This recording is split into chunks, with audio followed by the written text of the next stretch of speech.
اسی طرح نمبر لگے گا، ایک دن اعلان ہوگا۔ ضمیر کے قیدی بن کے زندگی نہ گزارو، بالکل نہ گزارو۔ یہ تھوڑی سی زندگی ہے دنیا سجن المومن۔ حق بات کرو، حق پہ ڈٹنا سیکھو، دین سمجھو۔ خبردار، رسول پاک صلی اللہ علیہ وسلم کے دین میں ظالم، جابر، فاسق، فاجر کی کوئی گنجائش خطر نہیں ہے۔ اپنے آپ کو سمیٹو، اپنے آپ کو سنبھالو، دین میں اپنا کردار ادا کرنے کی کوشش کرو۔ دین طلب کرتا ہے ہم سے کہ ہم نے دین کو کیا دیا ہے۔ امام حسین نے سارا گھرانہ دین کے لیے دے دیا۔ ہمارا جو بچہ کسی کام کا نہیں رہتا اسے مدرسے داخل کراتے۔ ہم نے دین اتنا کمزور کر دیا ہے کہ عالم اگر شور نہ کرے، عالم اگر شور نہ کرے، زور نہ کرے، گھٹن والا ماحول ہو گیا، مذہب کی پوزیشن کمزور کر دی۔ اب جہاں تک اس بات کا تعلق ہے جی فرقے ہو گئے، تو میرے بھائی یہ کوئی اتنی خطرناک بات ہے، یہ کوئی اتنا مشکل معاملہ نہیں ہے۔ یہ تو امام حسین نے بتا دیا تھا کہ یزید کے طور پر ایک غلط فرقہ کھڑا ہو گیا ہے، لہذا اس کا مقابلہ کرنا ہے۔ اس میں کوئی بری بات ہے، لیکن ایک سبق ہے بزرگوں کا کہ اگر سچی بات بھی نہیں کرنی تو پھر اس منبر کا حق ادا نہیں ہوتا۔ جو سچ بولے وہ حسینی ہے، جو ظالم کے سامنے کھڑا ہو جائے وہ حسینی ہے۔ جو مصلحت کوش ہو، جو کہے ٹائم نہیں، گراؤنڈ ریالٹی نہیں، حالات نہیں، طبیعت نہیں، موقع نہیں۔ حضرت علی بن حسین، یہ امام حسین کے صاحبزادے، قدرت اللہ تعالیٰ کی ایسی ہے کہ یہ میدان کربلا میں بیمار تھے، کیونکہ اللہ نے امام حسین کی نسل چلانی تھی۔ تو یہ شدید علیل تھے، اٹھ کے کھڑے ہوتے تو اتنا تیز بخار تھا کہ گر پڑتے تھے ظاہراً۔ تو امام حسین نے فرمایا بیٹا تو نے نہیں جانا۔ کہا جی آپ میری موجودگی میں جائیں گے کیسے ہو سکتا ہے؟ فرمایا نہیں تو نے جانے ہی نہیں، میں جانے ہی نہیں دوں گا۔ حضرت امام زین العابدین علیل تھے۔ امام زین العابدین رضی اللہ تعالیٰ عنہ نے 3 سال تک حضرت علی کی صحبت اٹھائی ہے۔ بعض روایات میں اس سے زیادہ بھی آیا ہے۔ کچھ لوگوں نے لکھا جب آپ میدان کربلا میں گئے تھے تو 30 سال سے عمر زیادہ تھی، 30 سال سے عمر، اور داڑھی مبارک جو تھی نا آپ کی، جو لوگ شروع سے داڑھی نہیں نہ کٹواتے ان کی زیادہ لمبی نہیں ہوتی، تو حضرت امام زین العابدین کی داڑھی بہت زیادہ بڑی نہیں تھی، داڑھی مبارک آپ کی تھوڑی کے نیچے تھی، تو زیادہ بڑی نہیں تھی، جو کہ شروع سے رکھی ہوئی تھی، یہ نہیں کہ کٹو، تو داڑھی ان کی 33 سال عمر مبارک تھی با اختلاف روایات۔ کچھ لوگوں نے اس سے کم بھی لکھی ہے۔ 2-4 مہینے کے بعد جب کربلا سے واپس لوٹے تو ساری داڑھی سفید ہو گئی۔ حضرت علی کی ایک زوجہ اس وقت حیات تھی۔ امام زین العابدین آگے آگے آ رہے تھے گھوڑے پہ، حضرت علی کی زوجہ نے آگے جا کے دیکھا نا، قافلے کا استقبال کرنے گئی، تو امام زین العابدین آ جاتے تو جھٹ سے انہوں نے منہ چھپا لیا، پیچھے ہو گئی اماں جی۔ تو امام زین العابدین فرمانے لگے دادی کا تو پردہ نہیں ہوتا پوتے سے۔ آپ نے کہا انتا زین العابدین، تو زین العابدین ہے، تیری ساری داڑھی چند مہینوں میں سفید ہو گئی۔ تو امام زین العابدین روئے، فرمانے لگے اماں جو میں نے کربلا میں دیکھا ہے، جو میں کربلا میں دیکھ کے آیا، تو دیکھتی تو یہاں کھڑی نہ ہوتی۔ امام زین العابدین نے پائے اس بات کے ساتھ، پوری دلیری کے ساتھ، اور امام حسین رضی اللہ تعالیٰ عنہ کی تو شہادت 10 محرم کو ہو گئی نا، 61 ہجری میں معاملہ ختم ہو گیا، لیکن امام زین العابدین ساری زندگی طاغوتی قوتوں سے لڑتے رہے۔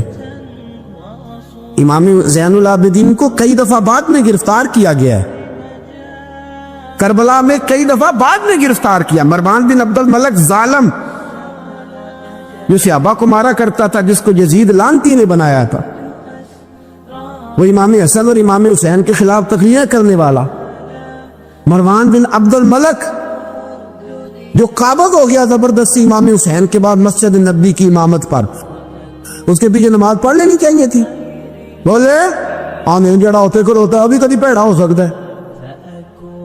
مروان بن عبد الملک مسجد نبوی کا امام اور خطیب رہا بڑا عرصہ. امام زین العابدین رضی اللہ تعالیٰ عنہ کے خلاف بڑی بدتمیزی کرتا تھا. امام زہری فرماتے، تابعی بزرگ ہے، کہتے اس نے امام زین العابدین رضی اللہ تعالیٰ عنہ گرفتار کرا کے منگایا اپنے دربار میں. تو ہوا کیا، یہ جو طریقت ہے نا ہماری، ایک مسئلہ یہاں سمجھا دوں، یہ جو پیری مریدی، یہ جو بیعت ہے، یہ اسی وقت شروع ہوئی. کیونکہ بادشاہت، پہلے جو خلیفہ ہوتے تھے وہ بادشاہ بھی ہوتے تھے، پیر بھی ہوتے تھے، رہنما، سارا کچھ ہی وہ ہوتے تھے. لیکن امام حسن حسین کی شہادت کے بعد جب بادشاہ یزید جیسے لوگوں کے ہاتھ میں گئی نا، تو امام زین العابدین رضی اللہ تعالیٰ عنہ کے گرد جو اللہ اللہ کرنے والے لوگ، دین سیکھنے والے تھے، وہ اکٹھے ہو گئے. اب وہ جو بیعت تھی اسی کو آج بیعت طریقت کہا جاتا ہے. اب لوگ بڑے اکٹھے ہو گئے. لوگ آیا کرتے تھے، حضرت حسن بصری جیسے لوگ، امام زہری جیسے لوگ، حضرت سعید بن مسیب جیسے لوگ. امام زین العابدین نے کربلا کے بعد اپنا مکان مدینے سے باہر بنا لیا تھا، نام علی تھا، لیکن عبادت اتنی کرتے تھے کہ لوگوں نے زین العابدین کہنا شروع کر دیا. عبادت کرنے والوں کی زینت زین العابدین کہنا شروع کر دیا. بیٹا پاس سو رہا تھا، گھر میں آگ لگی ہوئی تھی، امام زین العابدین نماز پڑھ گئے. اتنی لمبی ساری رات، سارا دن مصلی پہ رہتے. تو بہت سارے لوگ عقیدت مند ہو گئے. تو مروان کو خطرہ ہوا کہ کہیں امام زین العابدین میرے خلاف کوئی محاذ نہ بنا لے. اس نے ایسے ہی الزام لگا کے امام زین العابدین کو گرفتار کر کے جیل میں ڈال دیا بلا وجہ. امام زہری کہتے ہیں میں کھانا لے کے گیا تو امام زین العابدین نے نا وہ بیڑیاں پہنی ہوئی ہیں، ہتھ کڑیاں پہنی ہوئی ہیں، پیروں میں بھی ہاتھوں میں بھی. تو کہتے ہیں میں نے کہا حضور آپ کتنی تکلیف میں ہیں. یہ لفظ میں نے کہے تو میرے شیخ تھے، استاد تھے، پیر تھے. میں رو پڑا. میں نے کہا حضور آپ کتنی تکلیف میں ہے. تو کہنے لگے زہری میرا امتحان ہے، مجھے امتحان دینے دے. میرا رب میری آزمائش کر رہا ہے تو مجھے کرنے دے. تجھے کیا، تو کیوں روتا ہے؟ تو کہا حضور آپ اتنی تکلیف میں ہیں. فرماتے انہوں نے اللہ اکبر کہہ کے دونوں طرف سے زنجیروں کو پکڑا. جب اللہ اکبر کہا تو دونوں طرف کی زنجیریں اتار کے امام زین العابدین نے نیچے رکھ دی. فرمانے لگے میں تو ایک دفعہ اللہ کا نام لوں تو اللہ ساری زنجیریں توڑ دیتا ہے. میں پابند نہیں ہوں ان لوگوں کا، میں تو اللہ کی رضا پہ راضی ہوں. امام زین العابدین رضی اللہ تعالیٰ عنہ نے ساری زندگی پرہیزگاری، محبت، پیار، خلوص، وفا اور لوگوں کو دین سکھایا. ساری زندگی اللہ کا درس دیا. پوری دنیا سے لوگ امام زین العابدین کے پاس آتے. کیا لفظ ادا کر رہا ہوں، میں نے پورا مدینہ نہیں کہا، میں نے کہا پوری حکومت نہیں تھی آپ کے پاس. حکومت میں مروان بن عبد الملک تھا، کیونکہ 4 سال 4.5 سال یزید رہا ہے. امام حسین کی شہادت کے بعد صحابہ سارے، اہل بیت نبوت سارے، جتنے بھی حضرات ہوتے تھے پوری دنیا سے جو اہل عقیدت تھے، وہ امام زین العابدین کے آستانے پہ حاضری دیتے تھے. سعودیوں نے سارے نشان مٹا دیے ہیں، لیکن امام زین العابدین کا گھر ابھی بھی موجود ہے. میں نے الحمدللہ 2 دفعہ اس کی زیارت کی ہے، اور مجھے وہاں لوگوں نے بتایا کہ مشینیں لے کے جاتے ہیں، لیکن وہاں پہ مشین چلتی ہی نہیں. ساری زندگی اس مکان کے اندر امام زین العابدین عصر کے وقت مسجد نبوی میں آیا کرتے تھے، عشاء کی نماز پڑھ کے چلے جایا کرتے. ساری زندگی امام زین العابدین نے نماز میں، عبادت میں، ذکر میں، فکر میں. شمر جو تھا نا، ایک اس کے بارے میں روایت ہے، ایک عمر بن سعد کے بارے میں، جب مختار کے فوجی لگے نا پیچھے، ہم نے مارنا ہے امام حسین کے قاتلین کو،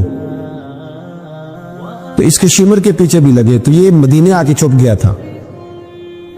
اس کے پیچھے لگے تو یہ بھاگا، امام حسین پہ پانی بند کرنے والا. اور حضرت علی رضی اللہ تعالیٰ عنہ کے پوتے حضرت علی اصغر کے گلے میں تیر چلانے والا. یہ جب بھاگتا آیا نا تو امام زین العابدین کے خیمے میں جا گھسا. آپ مصلی پہ بیٹھے تھے، یوں نظر اٹھائی تو کہتا میں نے پانی پینا ہے. پانی بند کرنے والا کہتا میں نے یہ حوصلے دیکھو، دلیریاں دیکھو. امام زین العابدین خود اٹھے،